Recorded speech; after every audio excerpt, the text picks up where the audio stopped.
etc. So I'm really pleased now to introduce Gina Whitaker from our Gateway department, and she's going to be giving us a session on employability skills. So thank you very much, Gina. Over to you. Hello everybody, my name's Gina Whitaker and I work within the Gateway team, and today I'm going to be talking to you about employability skills. So I'm now just about to share my screen with you.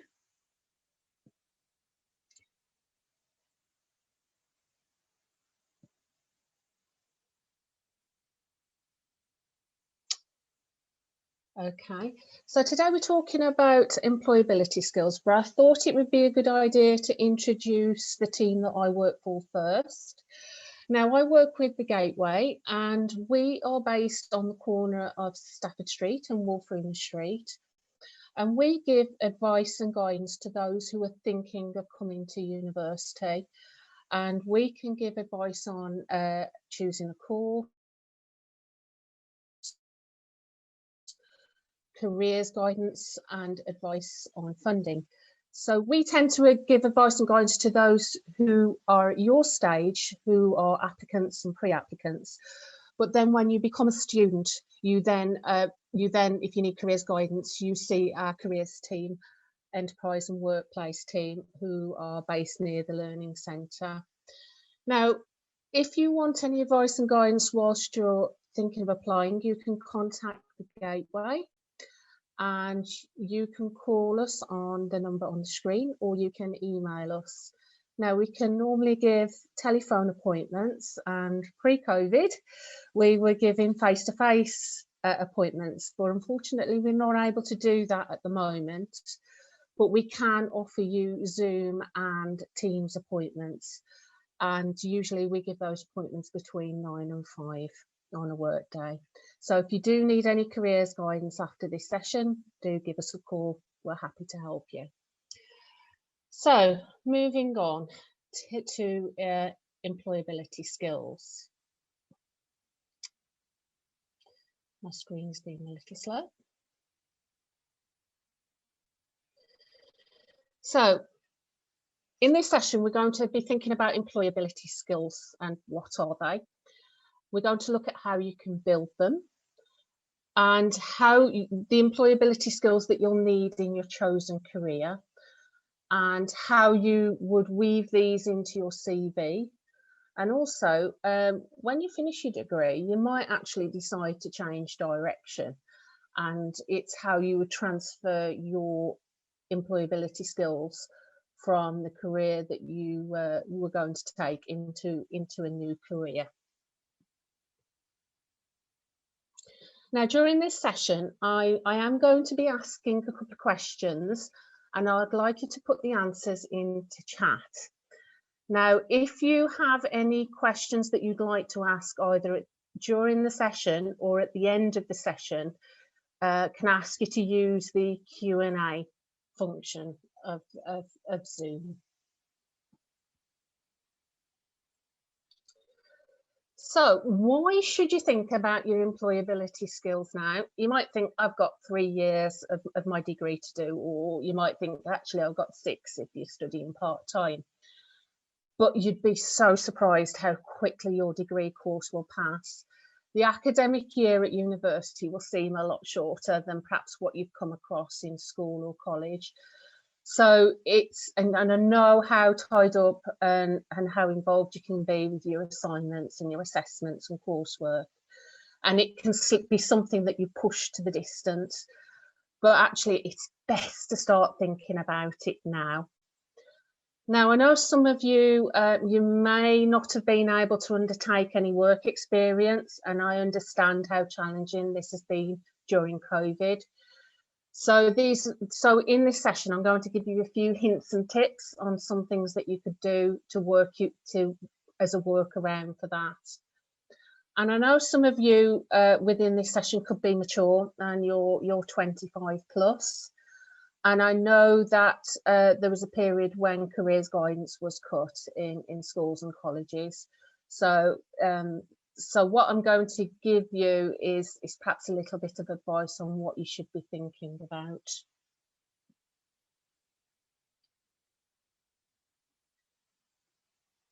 So in your chat box, can you tell me what you think are employability skills? I'm just going to pull up the chat. Okay. Ruth, I can't see the chat. Would you be able to shout out any answers for me, please? Not got any in at the moment. Okay. Maybe the Wi-Fi is a bit slow, but nothing coming through at the moment. Okay.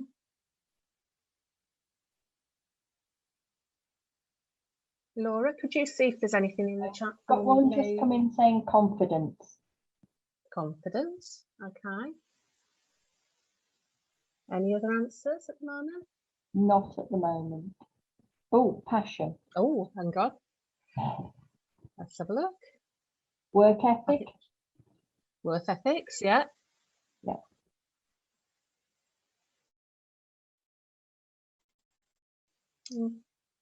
Okay. Actually, oh, flexibility. That is when people flexibility. Okay. When people talk about employability skills, some people are not actually sure what they're talking about. So first of all, I'm going to give you a definition of what employability skills are. These are skills that are needed to make you employable, attractive to an employer. And some of the skills that an employer says that they're looking for are your communication and interpersonal skills, team working, being able to negotiate, your organisational skills, your numeracy skills, diversity and difference. That's certainly become key within the last few years.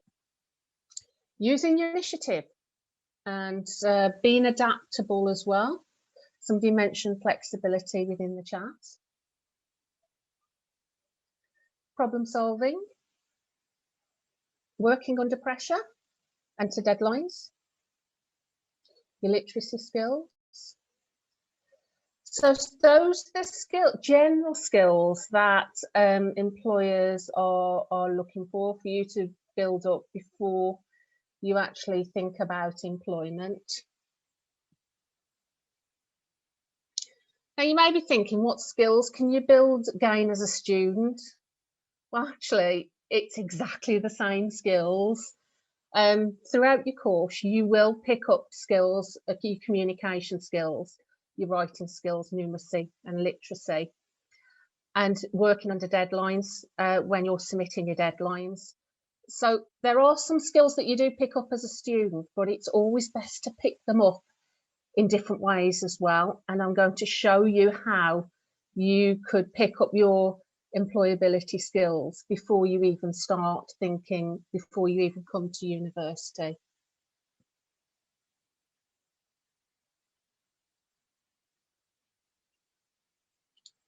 But actually, I'm going to put you on the spot first. How do you think you could build your own employability skills? Now, this is not an easy one, but I wonder if you have any ideas that you'd like to put in the chat box.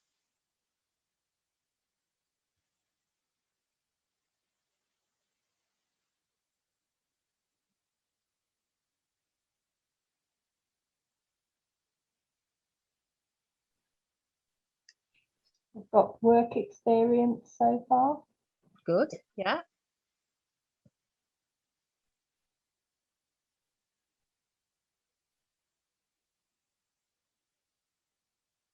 Any more? Not at the moment. Might be slow. Okay, Wi-Fi. lovely. Slow Wi-Fi, or people are feeling a bit shy. Yeah, Okay. one or the other. Yeah. let's blame the Wi-Fi. Blame it on the Wi-Fi. Volunteering is a way of gaining experience, and there's many websites where you can do this, but one of my go-tos when I'm explaining volunteering to clients is doit.org. Now, many people think of volunteering just working in charity shops, but doit.org gives a whole broad range of volunteering experiences that you can try as well. Later, my colleagues from the careers and enterprise and workplace, they will also be talking about volunteering and how you can access different ways of undertaking volunteering.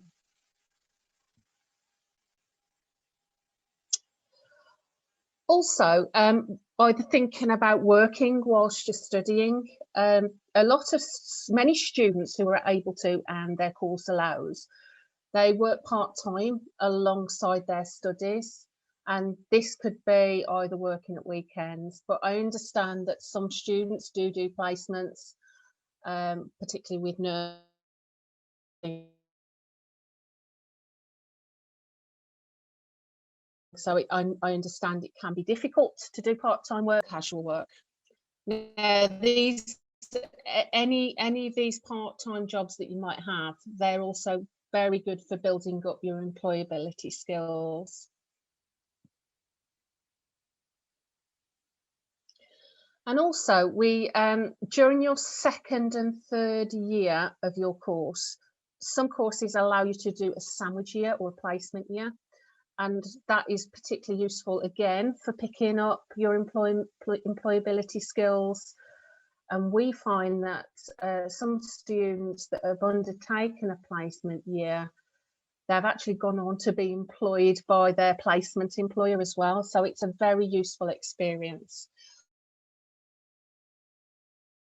So some students do summer work as well, and that helps them boost their income, ready for when they're starting their academic studies in next academic year.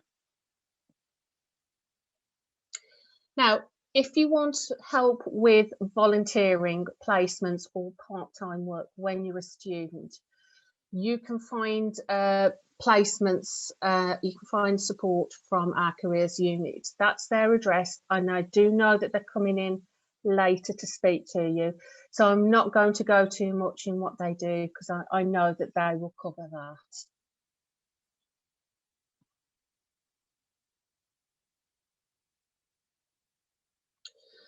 Now, during lockdown, it has been quite difficult to gain work experience whilst under COVID regulations, but there are still means and ways of doing it. And you can do virtual work experience or virtual internships. Now, Prospects has got a very good site, and they will show you employers that are taking on people for virtual work experience. I've seen some previously for medical related work experience as well. And if anybody, and also have seen good ones for animal management as well. So it's well worth having a look, having a Google. Google is your friend, and finding out about virtual work experiences and internships.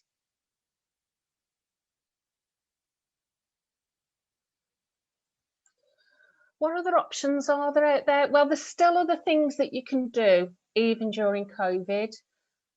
Barclays Life Skills, they have individual modules that you can complete. And these are some of the ones that I found that you could do. How to be adaptable, how to develop your communication skills, and developing resilience. That's bouncing back from adversity. Also, Freelearn, they offer quite a few courses on there for employability skills. And I picked up that you can get negotiation skills, preparing for work, and using problem solving. They are free courses for Freelearn, but they may ask you to pay extra for a certificate. But even so, these are great courses to do to to kind of get you into the right frame of mind for employability skills.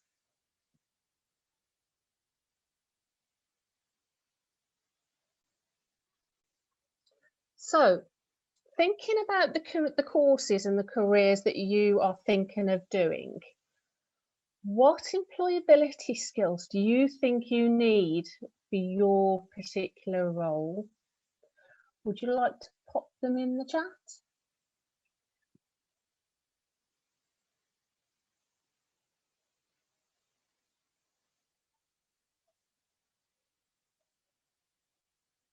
See if anything's coming up. Just waiting for anything Yeah. to come through.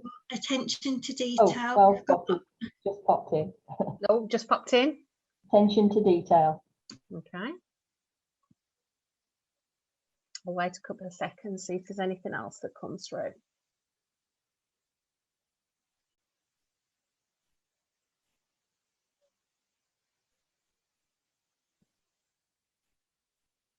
Nothing else at the moment. Okay.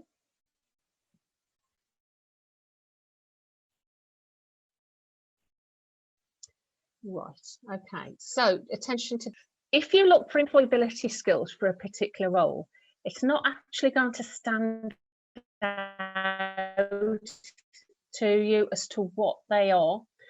So if you have a look on something like prospects and job profiles, it's looking through the skills that they're asking for, and it's generally not the technical skills, it's the soft skills that they're looking for. So here I've picked up a secondary school teacher, and if you think about what a secondary school teacher may do, they've got to be resilient. They might have a lot of deadlines. They've got to be self-disciplined. Got to have good listening skills as well. If you think of all they have to deal with the parents, they have to deal with senior management of the school. Also dealing with Ofsted as well, and they have to have good communication skills, because they've got to communicate the passion about their subject to other people. So as you can see, it's not obvious, it doesn't scream out at you that these are employability skills. So you're looking for the soft skills that are in a personal profile. There are other resources as well where you can look for job profiles, and that's the National Careers Service. You can actually go into their Explore a Career, and within there you'll find this a section called Skills and Knowledge, and within there you should be able to pick out the employability skills, which are generally resilience, team working, and communication skills.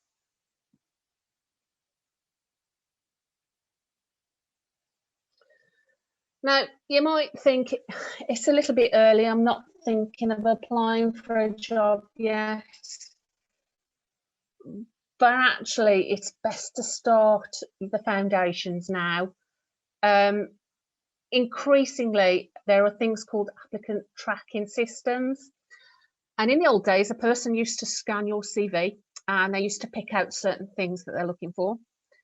But more often than not now, it is computer software that does it. They're picking out certain words within your CV, and there are certain skills that an employer may be looking for. So within your CV, you've got to incorporate the employability skills such as problem solving, team working, negotiation. And usually you would slot these in to your key skills or your employment section. And I know it seems a long way off, but do start thinking about that CV now, even if you're just writing it on a scrap of paper. So this is a bit wordy, but it will show you how to put employability skills within the key skills section of your CV.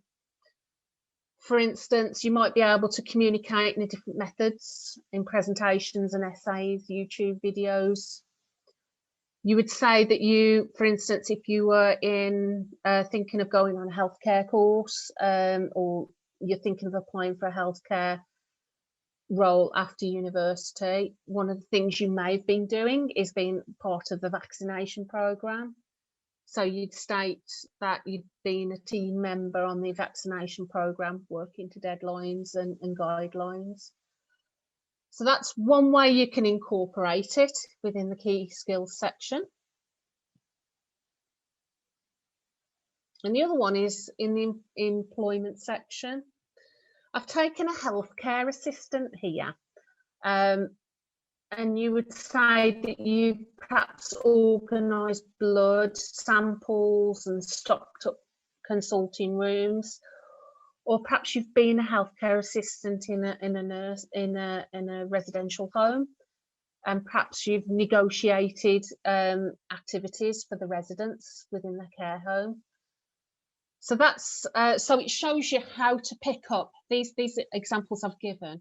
Show you how to pick up the employment skills words and to drop them into your CV.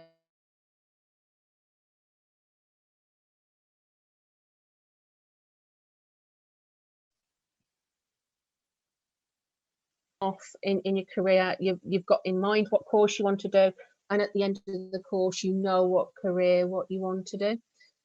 But times have changed now, and people and older people within the 50s and 60s, they were probably less likely to change career during their lifetime. But actually, in more modern times, we're finding people are changing careers more often. And they're saying that the average 30-year-old, by the time you've gone through your lifetime, you've probably changed careers five to 7 times. And it is quite normal because jobs change, job markets change as well. So now you've got to think about, I've got skills which I've picked up through my degree and through my role, but I now need to drop them into the new career that I want to do. So my question to that is, how would you do it? And if you think about where your degree could lead to in different jobs, and not just the obvious job that it will lead to, you can see where your transferable skills will lead you on prospects. It's called What Can I Do With My Degree? Now here I've picked up a health studies degree, and on here you can see where your degree would lead you. And when you select one of those career roles in pink, when you drop on there and click on it, it will take you to the role, but it will show you the skills and knowledge that that role has. And you will now incorporate the soft skills of that particular role into your CV if you're thinking of changing career. Prospects is really good actually for showing you all the different roles that could be related to your degree.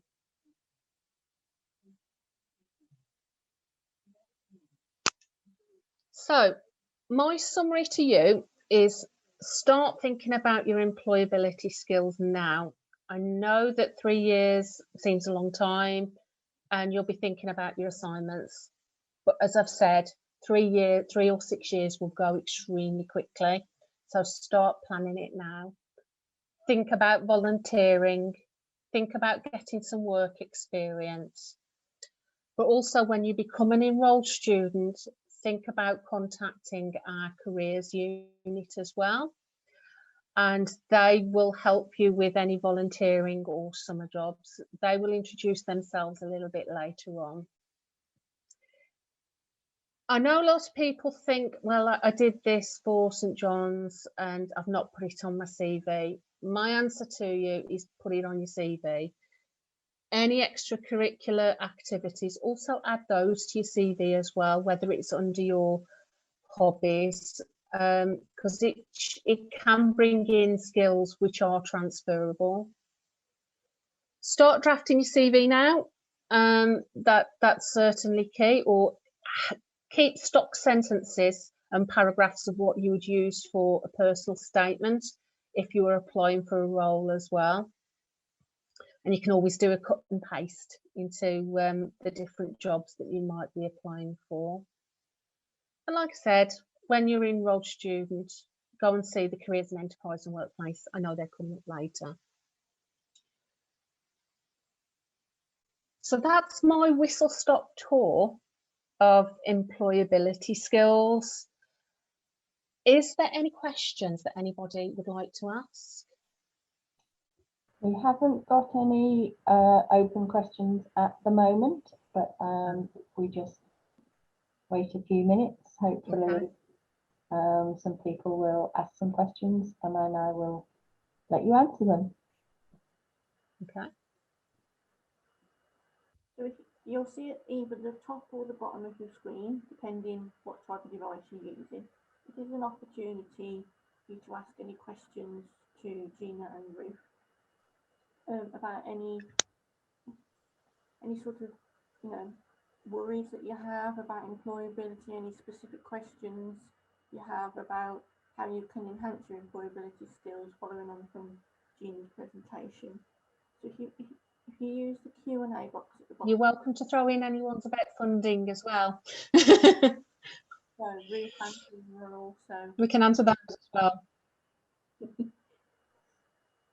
So you've got the Q&A option at the bottom or the top of your screen, or the chat if you're more familiar using that.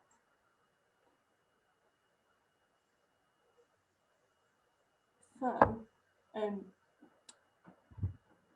Gina, I've got the question. Yes. Okay, yeah. So what would you say the benefit of like a sandwich year is to employability skills, do you think? Oh, there's loads. I can tell you that when students have been on a sandwich year, in my experience in the past when I worked in faculty, I used to see that the students gained a better degree classification when they'd been out on placement year. And as well, when they were doing the placement year, some of the employers also asked the student whether they'd offered them a job.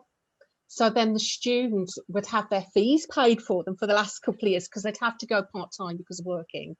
But the great thing was that their employer would then pay their university fees as well. So it meant that it would take a little bit longer to finish off the degree, but they got the fees paid and they got a better degree classification.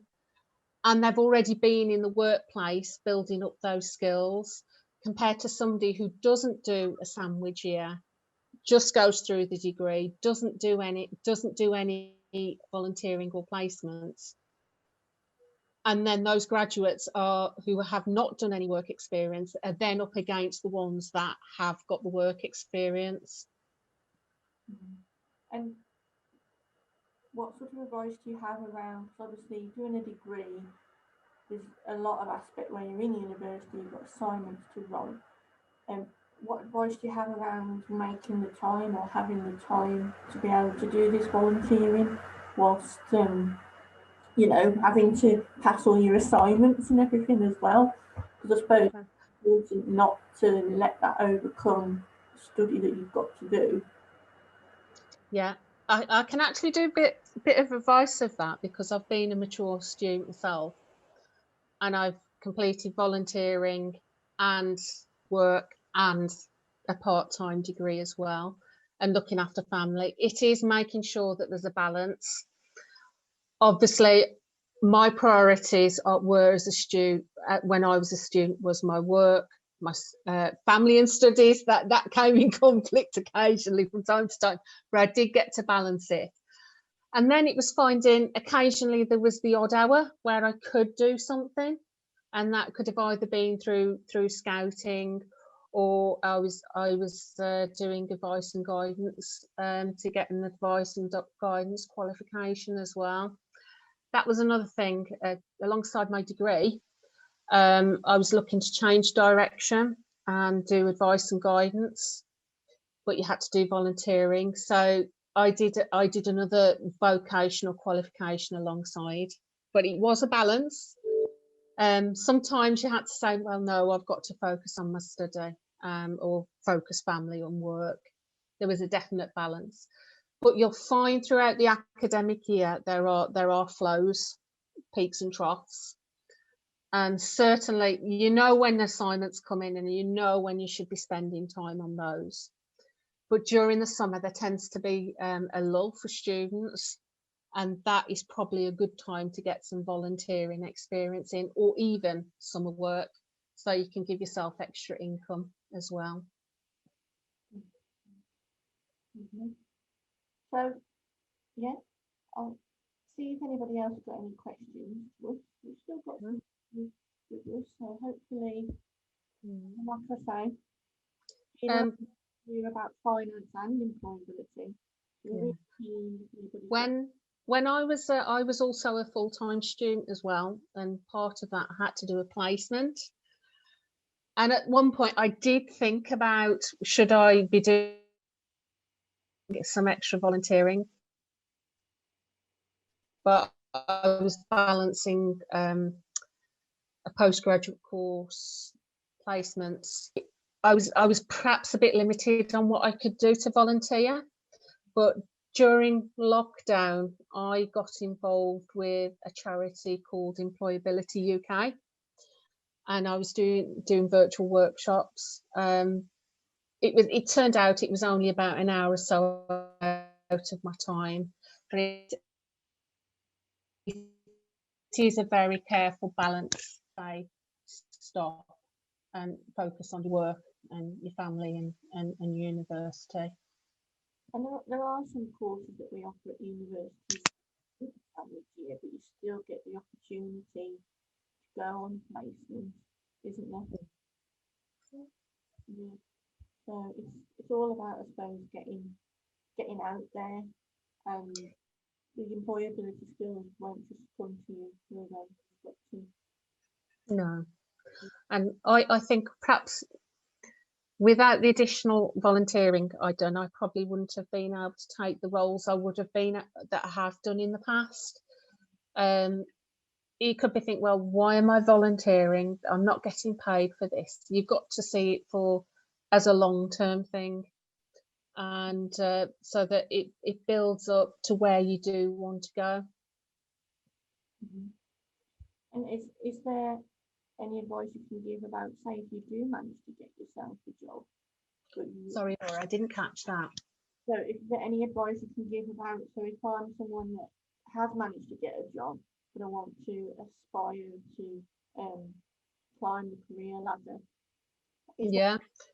If you're looking to, once you get your role and you're thinking of progressing on, certainly using your social networks, joining LinkedIn, I would suggest you do that early on. You're not going to have a large profile overnight. It's just like any other social media network, you build it up.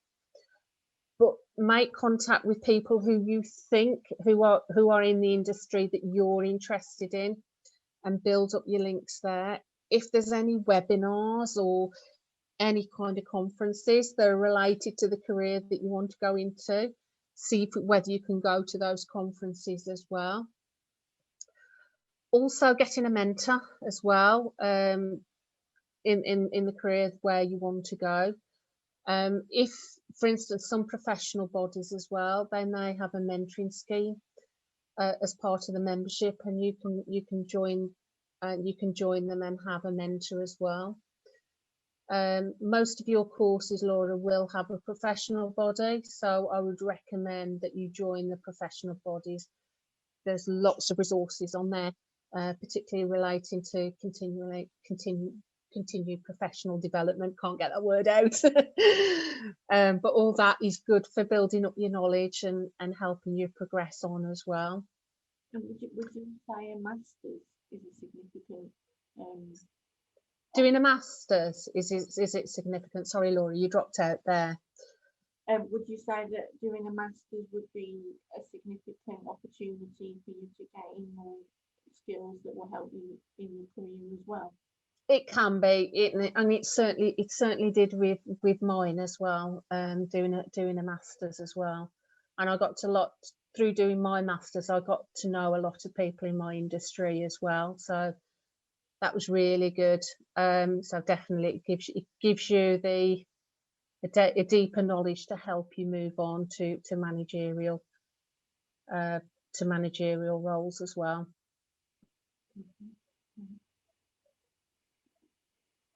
So we'll give it another 5 minutes. Please feel free to pop any questions in, and I'm happy to answer them. You can also, you're very lucky that you have the opportunity to ask any funding questions as well. As Ruth and Gina work in the Gateway, so they offer. Yeah, if you've got any funding questions, please ask them. We're able to answer those in here as well. We'll give it another few minutes. Okay. And if there are no questions, we'll have a short. We'll give you a comfort break. And then right on 2 o'clock, we'll be having our careers department come to speak to you about, once you're a student, what can they offer to support you to ensure that you know you've got prospects when you finish your degree. Okay. Well, thank you very much, Gina. That's been really, really helpful. Oh, we've got a Q&A. Any We've got advice on budgeting? Ruth, would you like to answer that one? Certainly. Just let me put myself on, because it's nicer to see me when I'm answering. So in terms of budgeting, I would say the most important thing to do is look at how much money you've got coming in. So most funding is from student finance for most people, and then work out what you know you've got to spend. So if you're living in halls or rented accommodation, you know how much your weekly or monthly or termly bills are, your rent, how much you've got for food. Work all that out, and whatever's left is spending money. So whether that's clothes or socializing or anything else, divide that by the number of weeks there are, because you get one instalment in September and you don't get your next instalment till January, and your third one in April. So that is quite a lot of weeks to manage. So it looks like you've got a lot of money coming in September. But if you suddenly realise at the beginning of December that it's all gone, you're not getting any more money until January.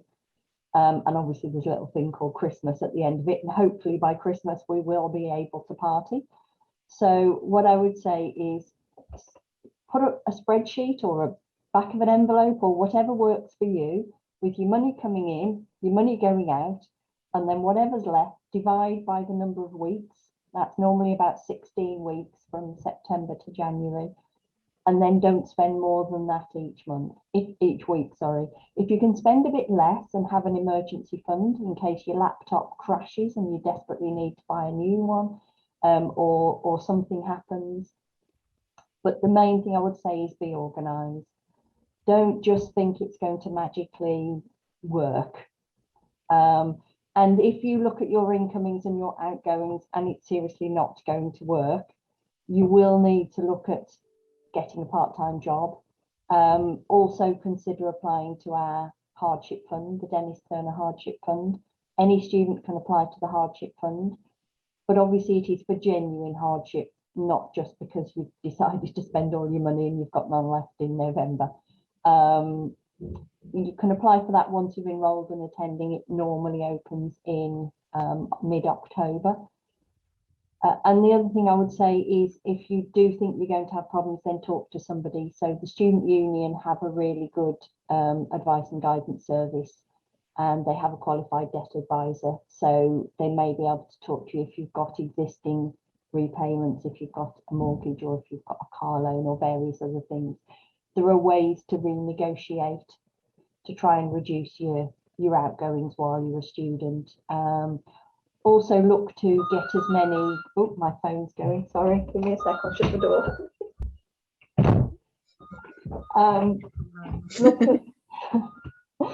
Look at discounts, student discounts, you know, apply for your student card to get as many discounts as possible. There's all sorts of ways to save money, so do some research, find out more, and I say don't ignore it and hope it goes away, because it won't. How much are the halls? Okay, the information on the halls, we have got a website, and it's the University of Wolverhampton accommodation pages. They set out their fees on there. We will find the link for you and we'll pop it into the normal chat for you. Were you okay to do that one, Laura? Is that all right? I'm doing it. Lovely, thank you. Right, one step. Okay. Any other questions? Just type the link into the Q&A, so hopefully that should work, and find out more about the halls.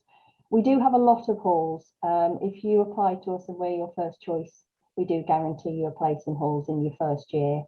So yeah, and depending on which campus you want to be on, most of the accommodation is en suite as well. And it's all within easy walking distance of the university campuses. If you need to visit the other campuses, so if you're based on Wolverhampton campus, but you want to use the swimming pool or the sports facilities at Walsall campus, there's a free university bus that travels between the campuses, and all you do is show your student card and you can get a free bus to Walsall, Wolverhampton and Telford campuses if you do need to visit one of the others. But it's normally people choose the accommodation on their campus where their lectures are, so they can fall out of bed and in 5 minutes be in their lecture.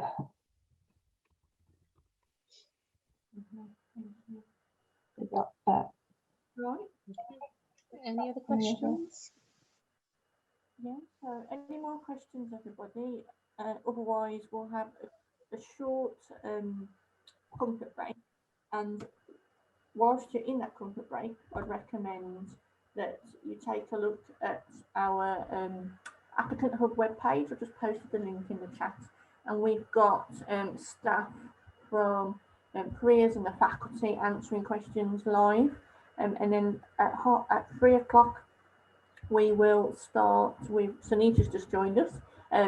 We'll be having a presentation from Sunita, who's from the Career, Enterprise and Workplace Department. I'd just like to say a big thank you to Gina and Ruth. Thank you, Ruth. Not only on employability, but on finance and accommodation as well. And we really thank you for your support. Thank you very much. Thank you, everybody. Enjoy the rest of your day. And if you have any questions after the session, as Gina said, just email gateway@ulv.ac.uk and we will answer your questions. But enjoy the rest of the session.